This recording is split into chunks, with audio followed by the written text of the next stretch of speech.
Okay, here we are, Matthew Russell Lee, Inner City Press. Here, we just now witnessed in the Southern District of New York Magistrates Court the arrival of Avraham Eisenberg. He's charged with manipulation and fraud in connection with mango markets, also wire fraud.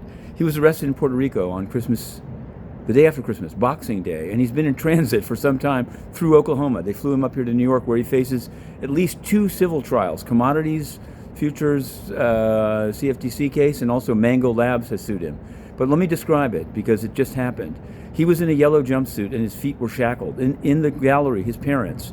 At the defense table, Brian Klein, last seen by Inner City Press at least, representing Virgil Griffith, the Ethereum developer who ended up pleading guilty on the eve of trial to North Korea's sanctions violations. He's in jail. He's in jail, and there's a dispute about his wallets. Eisenberg, to me, he looked a little, as well, maybe he hadn't slept in a while. Let's put it that way. The marshals allowed him to stand about 6 feet or so away from his parents, but he didn't say much. Maybe it's because nosy people like myself and a few others were there. He consented to detention. He will remain in jail. But maybe he's putting together a bail package. Brian Klein said he's only representing him for this proceeding. He might get signed on for a longer-term deal. We'll have to see. We'll have to see also how it develops.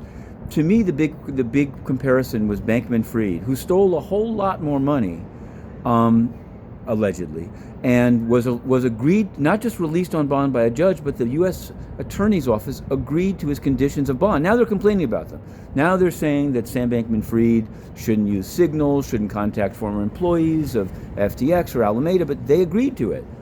I guess he had the leverage of not wanting to be extradited, or maybe it's something else. I don't know. Inner City Press, we cover these crypto cases down to the wire, and we will continue. InnerCityPress.com, and a little bit of extra on Matthew Russell Lee on Patreon. To be continued.